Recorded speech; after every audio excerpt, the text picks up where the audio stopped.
Chers auditeurs de Radio Taïwan International, Jean-Yves Heurtebise, maître de conférence à l'Université catholique Fulun à Taïwan, va vous présenter l'émission Géopolitique en Asie.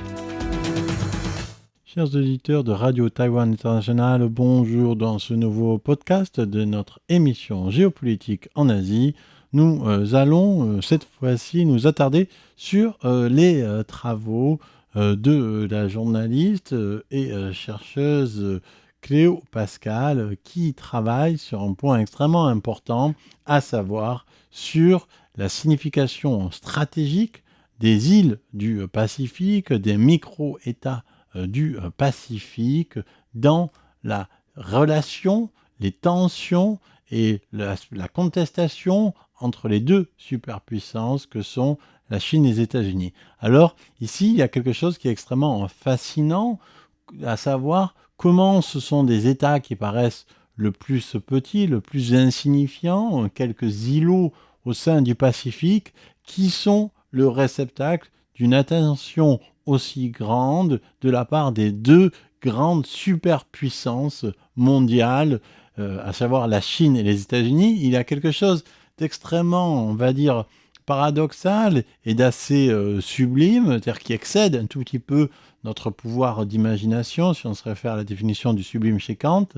dans ce fait que ces grands mastodontes de la Chine, 1,4 milliard d'habitants, des États-Unis, première puissance économique et militaire au monde, vont faire un effort diplomatique, économique, pour essayer d'avoir la meilleure influence possible par rapport à ces régions-là.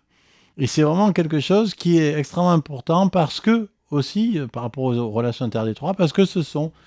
parmi les 14 pays qui reconnaissent encore Taïwan, il y a ces pays, certains de ces pays du Pacifique. Et donc, ici, la reconnaissance de Taïwan ou la reconnaissance de la Chine et le fait de changer de reconnaissance est quelque chose d'essentiel parce que ça montre la mesure de l'influence de Pékin, la mesure de la perte d'influence de Washington et aussi la nécessité pour Washington de faire front par rapport à cet effritement en à la fois aidant Taïwan et aussi en aidant les pays qui reconnaissent Taïwan à ne pas tomber dans l'escarcelle chinoise. Donc la première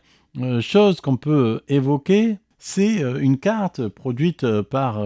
Cléo Pascal et Pavak Patel qui montre la tournée du ministre des Affaires étrangères Wang Yi l'année dernière, en mai-juin 2022, et dans le Pacifique. Et c'est assez fascinant, car cette carte, en fait, dessine une sorte de zone d'influence qui va Papouasie-Nouvelle-Guinée, île Salomon, Vanuatu, ensuite Fui, Tonga, Kiribati. Et donc, ici, ces zones, ces îles, qui ne sont contrôlées ni par la France, ni par les États-Unis, ni liées à l'Australie ou à la Nouvelle-Zélande, comment, en fait, ce sont des points de basculement, de tension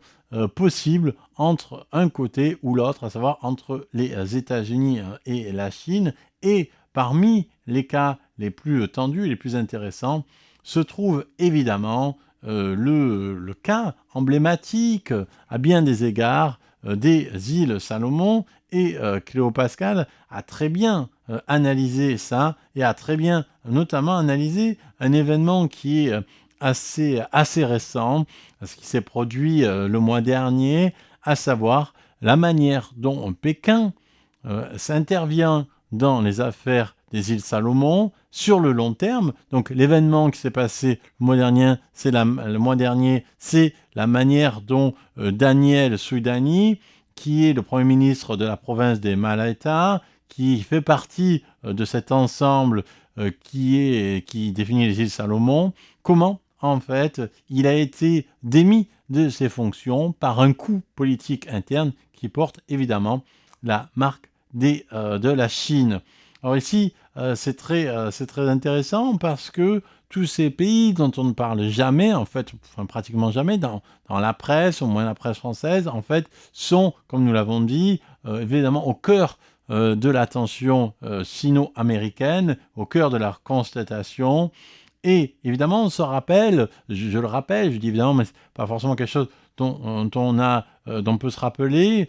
c'est que en septembre 2019, le nouveau Premier ministre des îles Salomon, Manasseh Sogavar, avait, par une décision unilatérale, décidé soudainement de changer la reconnaissance politique des îles Salomon de Taïwan à la Chine. Et évidemment, une telle décision ne se fait pas sans l'appui, l'apport, le soutien géopolitique, financier, informationnel de la Chine à un très haut niveau. Et on sait aussi que depuis, le climat social, le climat sociétal, la liberté au sein de ces îles s'est fortement dégradé. Et par ensuite, qu'est-ce qui s'est passé? C'est que tout de suite après cette déclaration unilatérale de changement de reconnaissance de Salomon de la Chine, de la République de Chine à la République populaire de Chine, donc de Taïwan à la Chine, Daniel Soudani, donc du gouvernement provincial du Malaita, avait effectué un communiqué, Oki communiqué, qui en fait visait à bloquer toutes les compagnies, toutes les entreprises qui étaient liées à la Chine d'opérer dans la province. Donc ici, il s'agissait en fait de faire une résistance provinciale au niveau interne à la prise de pouvoir de la Chine par Pékin par rapport en utilisant l'arme de la régionalisation. Et ici, on parle vraiment des espaces géographiques qui sont extrêmement limités, puisqu'il faut savoir que les îles Salomon, en termes de superficie, c'est le 139e pays sur 190, et en termes de population, le 167e, c'est-à-dire parmi les pays les moins peuplés et les moins grands au monde. Et on a et on parle ici d'une province dans ce secteur-là qui devient finalement une forme de clé, une forme de point de résistance dans le rapport entre la Chine et les États-Unis. Et donc, Soudani, qui a fait ce geste-là, ensuite il est tombé malade, ensuite il a demandé à pouvoir avoir des fonds pour être soigné à l'extérieur de l'île, ça a été refusé par le gouvernement, ensuite il a reçu l'aide de Taïwan pour se faire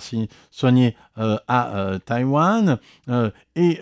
ensuite il y a eu, pendant qu'il était absent sa maladie, le clan de Sogavar qui a continué les relations avec la Chine. Et quand il est revenu soudanais, il a souffert, il a été affecté, il a été la cible d'une motion de censure, de non-confidence, qui a été retirée sous la pression populaire, parce qu'il y a eu des démonstrations, des manifestations dans la rue. Et enfin, donc,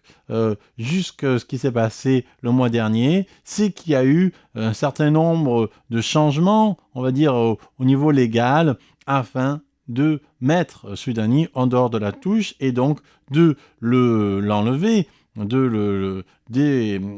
son poste de Premier ministre de Malaita. Et dans son interview entre Cléo Pascal et Daniel Soudani, celui-ci rappelle que en fait, il y a eu ce changement de reconnaissance est quelque chose qui n'est pas approuvé par la population, que la population veut garder son système de démocratie, mais aussi qu'il y a besoin d'une aide de ces pays-là pour faire face à des entités qui les dépassent à un niveau, on va dire, quand on a dit, d'un côté on a le pays le plus peuplé du monde, et de l'autre côté le pays qui se classe, qui est le 169e pays en termes de population, donc un des moins peuplés au monde, on a une disproportion énorme, et donc on s'imagine l'effort et le risque de cette résistance, si l'on peut dire, et en même temps, Soudani se plaint de ne pas avoir, on va dire, le soutien dont il aurait besoin. Il explique aussi que les élections qu'il aurait dû avoir en 2023 ont été repoussées en 2024, que son statut juridique est en train d'être décidé par la Cour, et évidemment, il estime donc que 90% des gens veulent la démocratie et ne veulent pas d'une domination par la Chine. Et donc ici, ce qui est intéressant, c'est que ce micro-État, ce micro-pays, va en réalité être extrêmement intéressant à suivre dans les 2 prochaines années. Et cela montre aussi la capacité de la Chine à aller dans le détail. C'est-à-dire qu'on ne pourrait pas imaginer du dehors que la Chine, encore une fois, 1,4 milliard d'habitants, déplace son premier ministre dans un pays de 70 000 habitants pour nouer des alliances privilégiées dans un espace du Pacifique avec lequel les États-Unis partent avec un déficit à cause des essais nucléaires. C'était le petit point que l'on pouvait faire par rapport aux îles Salomon. En tout cas, on a ici un espace qui est sous-commenté dans la presse et qui a été essentiel pour la relation entre la Chine et les États-Unis. C'était Jean Evertebise dans son émission Géopolitique en Asie pour RTI.